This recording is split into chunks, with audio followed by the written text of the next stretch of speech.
In the heart of Africa evolving energy landscape, we're having a transformative story that is unfolding. So Sanari Capital recent investment. So we're talking about what 87.5 million rands in Energenic Holding isn't just a financial transaction, but it's also, to me, or at least that's how it appears to, a bold statement about the continent's potential. And as infrastructure challenges persist and electrification rate remain low, we have visionary investors like Sihle Gumede, who's the partner in the firm.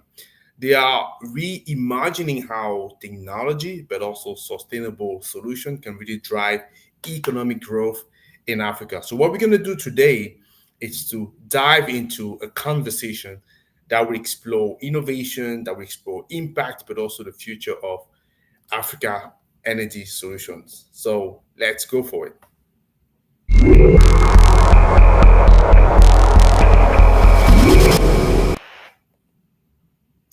Hello, everybody. So my name is Tony Chiu. I'm the founder and CEO of Renewables in Africa. What we do is very simple. We raise awareness about renewables energy in Africa, but also across the globe. So if you are a project developer, if you're an EPC company, if you are an investor or a supplier, you say, hey, I want to tap into Africa, that's a great news.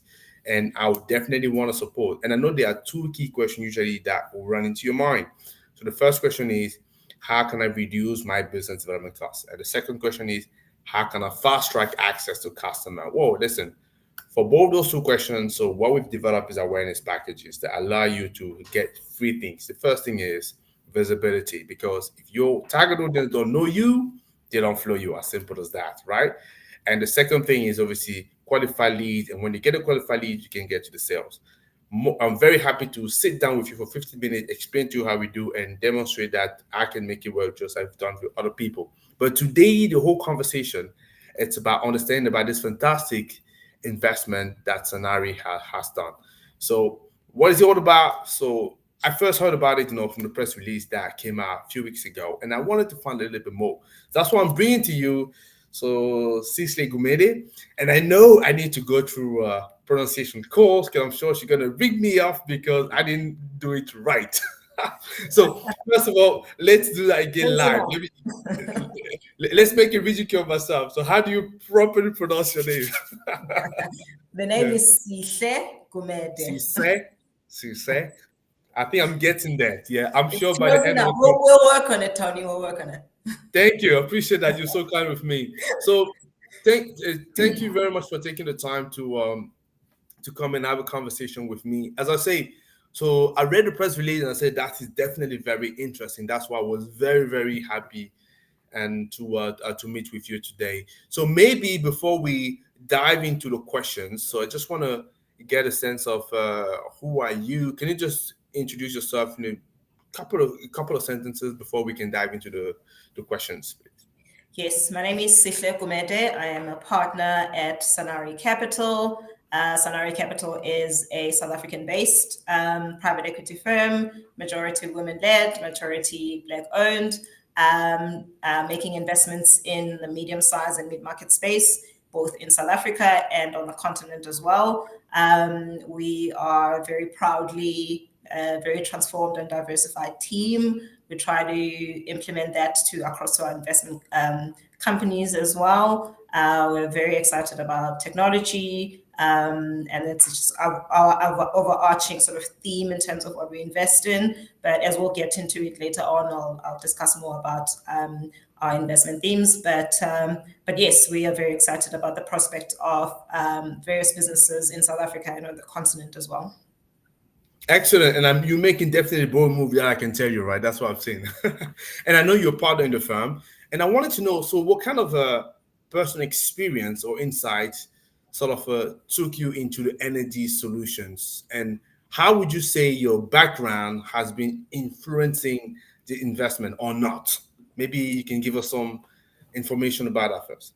No, for sure. I think before the sort of personal insight, I think the first consideration that we make is that the fit to our investment strategy, right? So it's quite important to note that, because you can't look at an investment unless it actually fits with our broader sort of investment strategy. So then investment in Energenic very much sort of fit within our investment strategy and our broader investment strategy. As I mentioned before, it's a medium-sized business based in South Africa, but operating on the rest of the continent well. So there's a regional play to it. It is new avenues for growth. So it's important that it is sort of building towards scale and growth on the continent as well. So that was the part of the sort of the mandate fit. But beyond that, there are a couple of reasons that it appealed to me from a professional and a private and a personal perspective as well.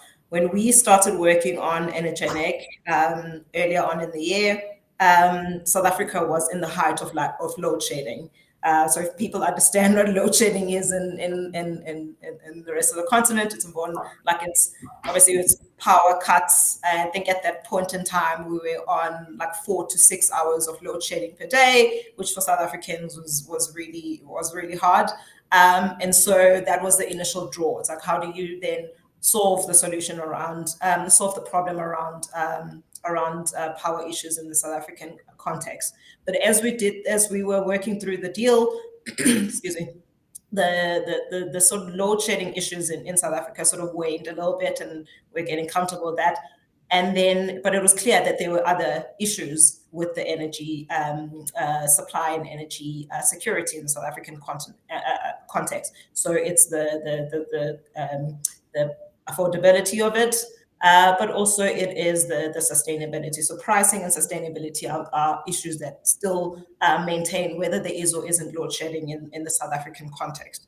But broadly and secondly, part of what drew me on a personal and a professional perspective is my previous professional experience, having worked broadly on the continent. So used to work for another private equity firm that was very much sort of focused around African solutions and the rest of the continent, mostly sort of telecoms and technology infrastructure. So traveled quite a bit on the continent, looking at transactions and looking at opportunities. And what was there is obviously the prevalence of like energy crisis across most countries on the African continent.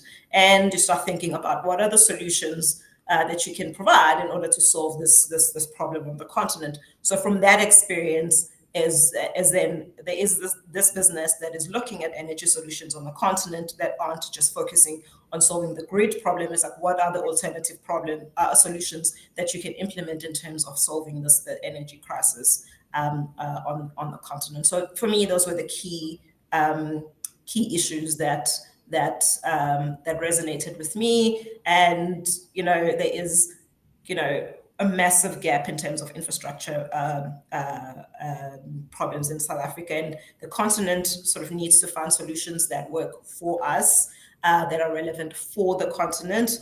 The infrastructure problems aren't likely to be solved over a short period of time, so it's on us, it's premise on us as investors, but as business operators as well, to find solutions and way to solve the problem in a way that it addresses the problem in the short term.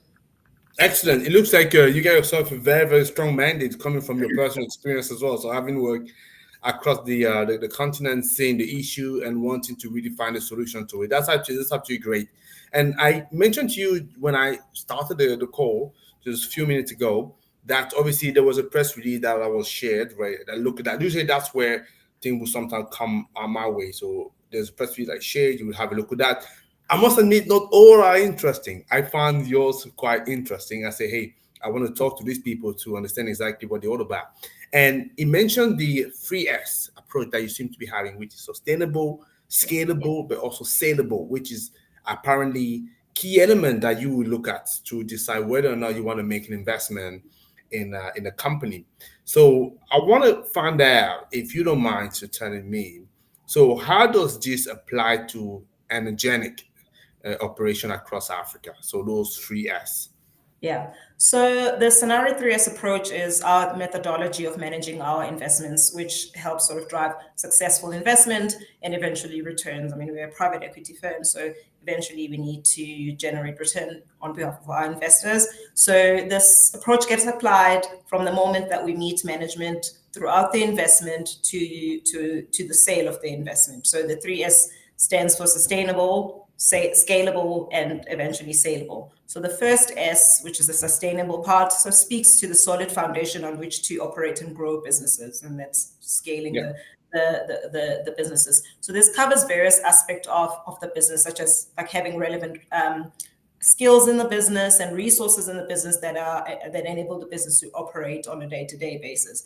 But over and above that, it also includes things like such as a properly functioning financial function, right? So you need a sustainable business that is actually able to operate, address its customers' concerns and solution and all the stakeholders within an organization. So that's the part of it. So when it comes to Energenic, Energenic has been operating over 20 years. And has reached various sort of has generated sort of like different types of sort of various management and shareholding changes over a period of time, right? Okay. And the business has recently sought to realize sort of new avenues for growth, and this is the alternative energy side of the business that we're looking at. And excuse me. And that business has reached significant growth over a short period of time. But in order to sustain that growth and to be able to realize even further growth into that business, you need a business that has a solid foundation. And as mentioned before, so that includes things such as a properly functioning financial function, skills and resources that are enabled to address the day-to-day of the business.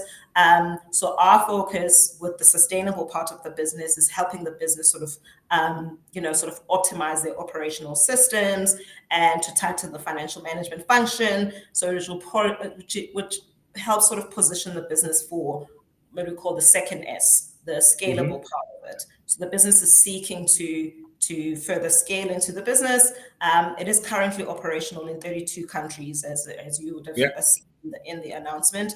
However, there's so much room for growth and scaling on the rest of the continent. There's going deeper into each of the countries that we're operating. That's going broader across the sort of product application as well. So there's very much sort of a lot of room for growth for the business to operate. So that's how do you then sort of build on top of what you have today? What do you need in order to scale and realize that growth over the continent, on the continent? So part of it again is looking at your skills and your resources. Do you have the right level of management? Do you have the diverse skills that you need in order to build the business of the future? So not the business of today, but the business of the future. If you are 1x today and you want to get to 10x tomorrow, what kind of skills and building blocks do you need to put into place in order to be able to realize that scale? And that's important in terms of building that scale, because if you don't have that, then you will definitely not be, you'll find cracks along the road, which will not allow you to be able to realize that scale. So identifying those skills, on board those skills and resources, onboarding those skills and resources into the organization, and helping towards sort of scaling that business. The other aspect of it, I think, which is important, is around the governance structures of the business, because if you don't, it's not just the skills, it's how those skills sort of work in the business. So building those governance structures is where we get involved as investors in the business to say, this is what you need now that will enable you to realize the growth and the scaling over the next few years. And the last part of it, which is the last S in our 3S solution, is the saleable part of it.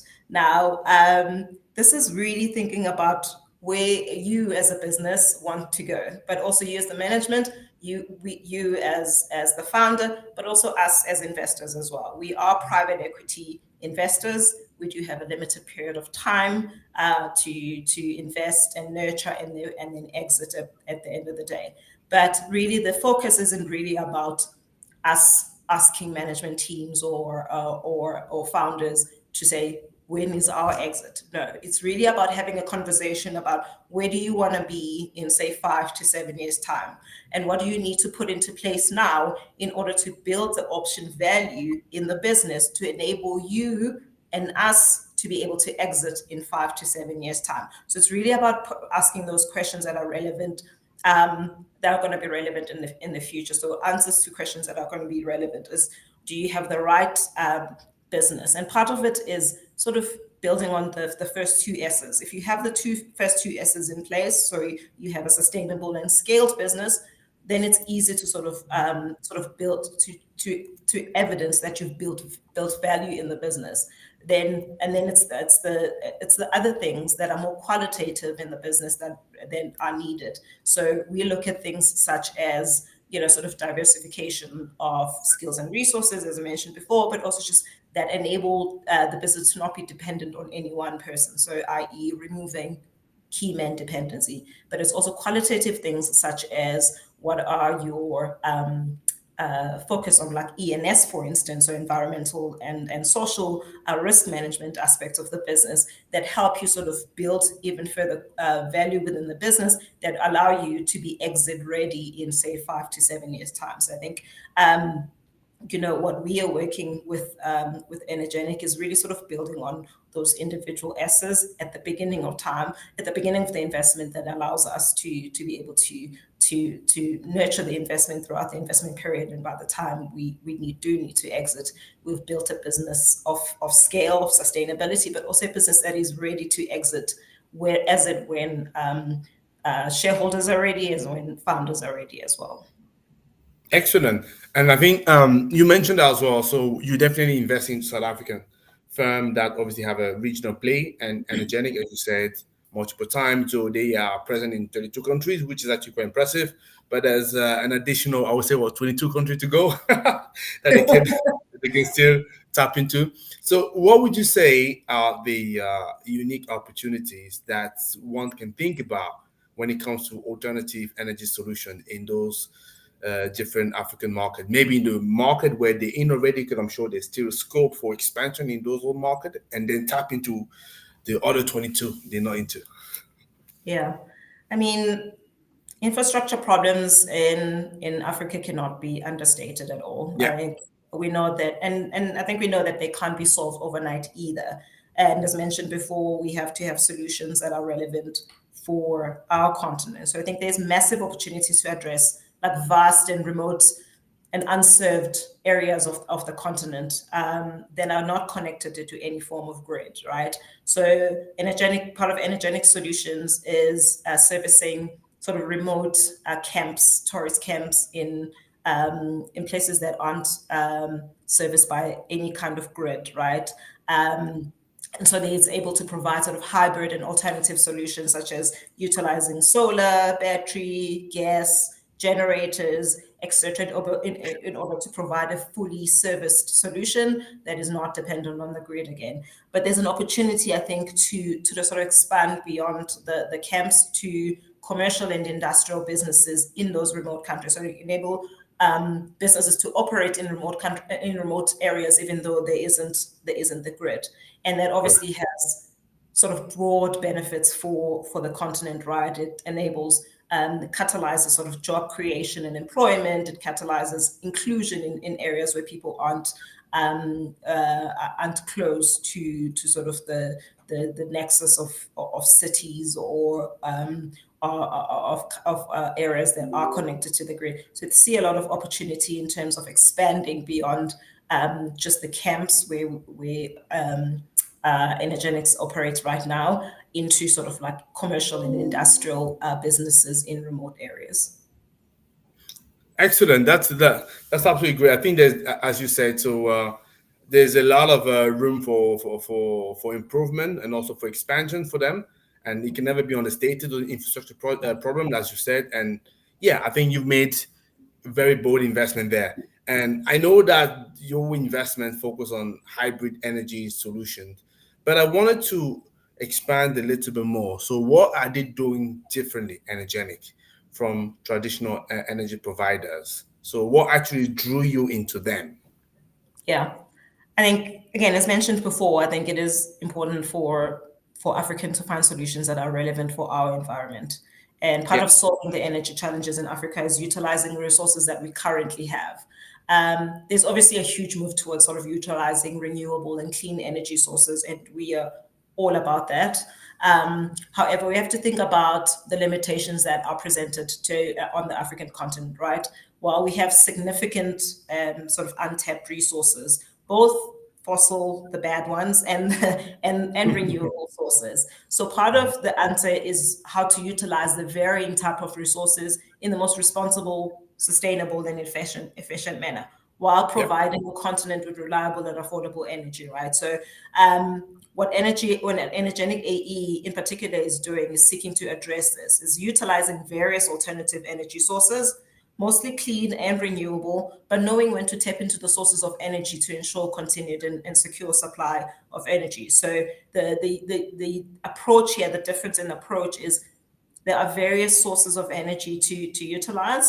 You can tap into each one of them as long as you're using them sort of sustainably and responsibly in order to ensure a continued secure supply of energy, but also a continued environmental security for the continent as well. So that's where we see sort of addressing the need, but also being very conscious about how you're using and what source of energy that you're using. Okay, excellent. And one of the things that also I found interesting in your press releases and also finding more about Sanari Capital, I know that you guys are very big in looking at the digital and also human, we call it, enabler, right? That we could see. And capacity building is another big area that we really need to be looking at in this sector. So as well as technology, that's how you really unlock potential that is actually embedded into Africa infrastructure.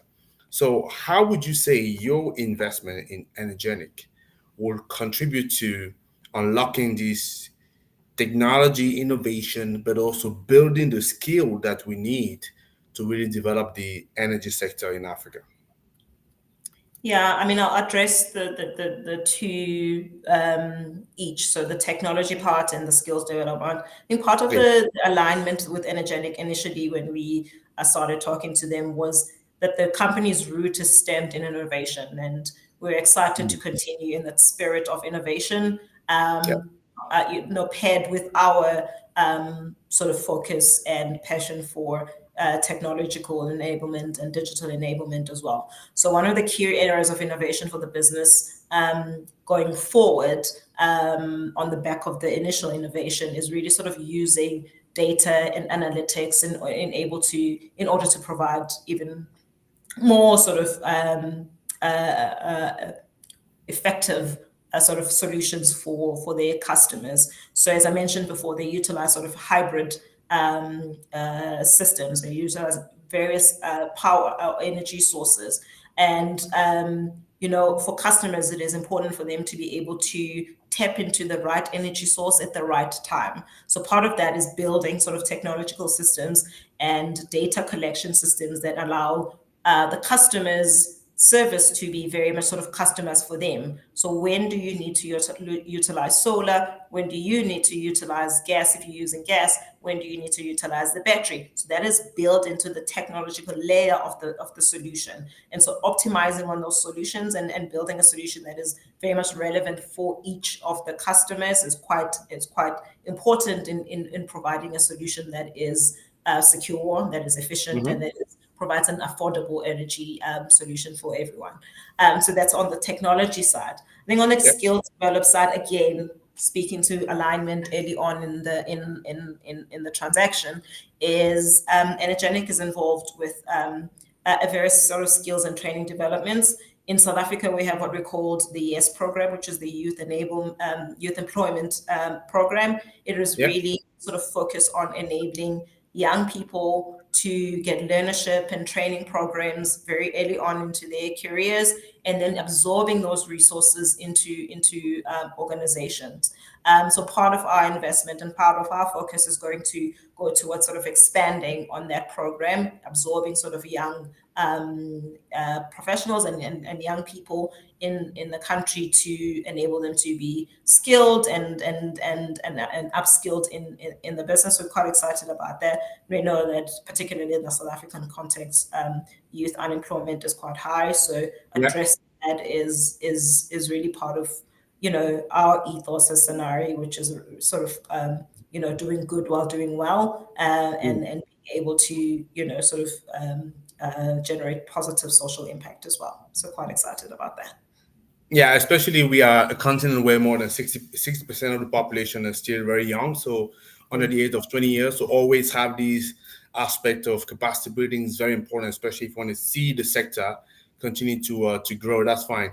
So my next question is almost look like you're coming fresh from COP29, right? Because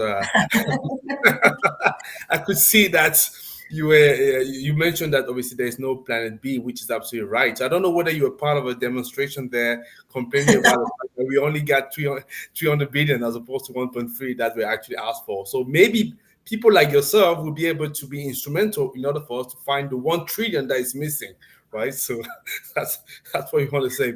So I just wanted to say, so more specifically, so beyond this investment, which, as I say, it's first of all something that needs to be celebrated, I think, and I hope that there's going to be more, private equity firm just like yours making such investment because it's vital for the sector, vital as well for those local companies to have as well local investment because we can't always be asking for money from abroad. How can we already, with the money that we do, the pool that we have, on the continent, how can we obviously utilizing that to make things work? And I'm sure when we come together and we're a little bit creative, we can obviously create magic. So I just want to see what is the role that you see in promoting sustainable business across the continent, not just you as a partner, but the whole firm. So how do you driving that forward? How do you play a sort of a leadership role in there?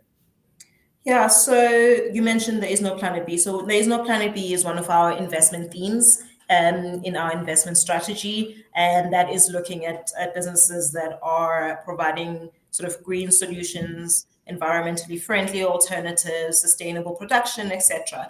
The investment in Energenic will hopefully not be the only investment into this particular investment theme, and we will be looking to invest more into the business. We're actually looking at another transaction right now which fits within the same investment theme. So I guess in part it is sort of continuing to invest into this investment theme, i.e. the sector of renewable energy and sustainable, environmentally sustainable and sustainable production, etc., that we will be further investing within that.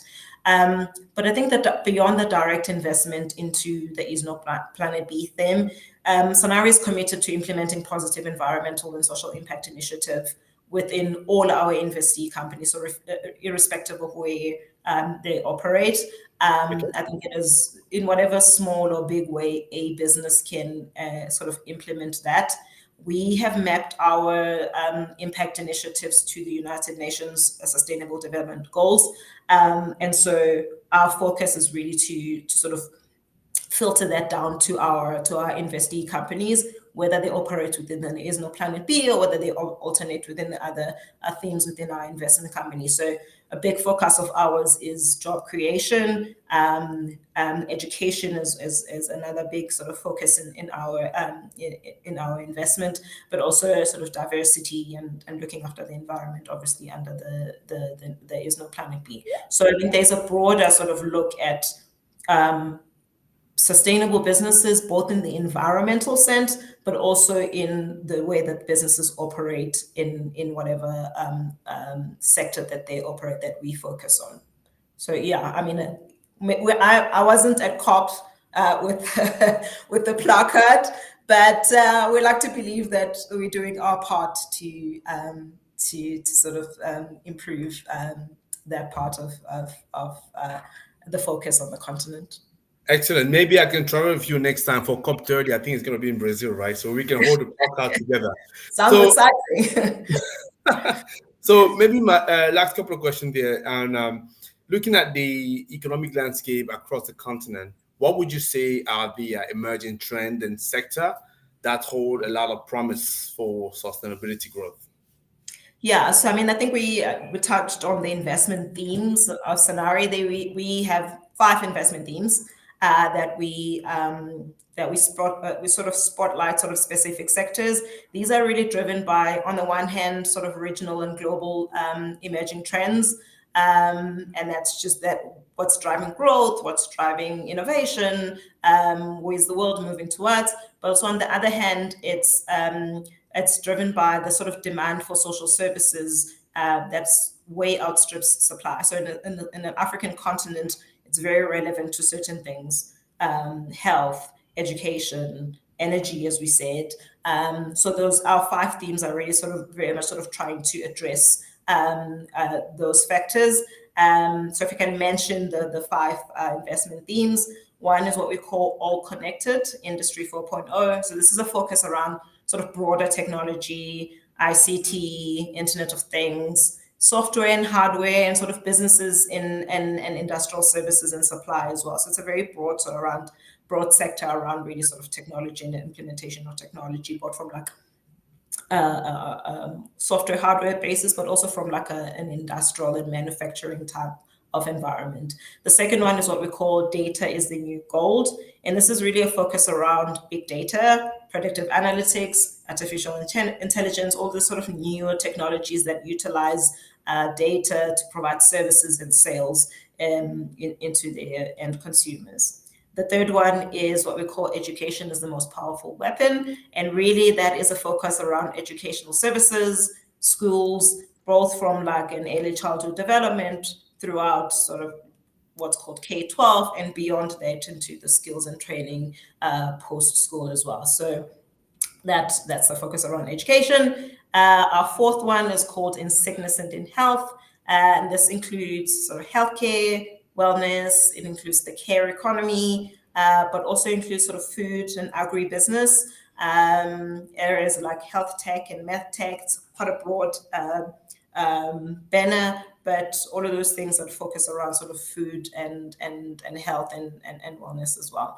And then the last one is what we've spoken about today, which is there is no plan B. Again, it's a focus around sort of green solutions, eco-friendly alternative, sustainable production and consumption as well. So for us, that's where we focus on. It doesn't mean that we don't invest in other businesses that don't fall within that, but that's where we see the sort of the drivers of growth, particularly on the continent as well. But, you know, part of what we spoke about earlier on, this sort of doing good while doing well is, yes, it drives the growth and scaling of businesses, but at the same time, it provides solutions to African problems as well.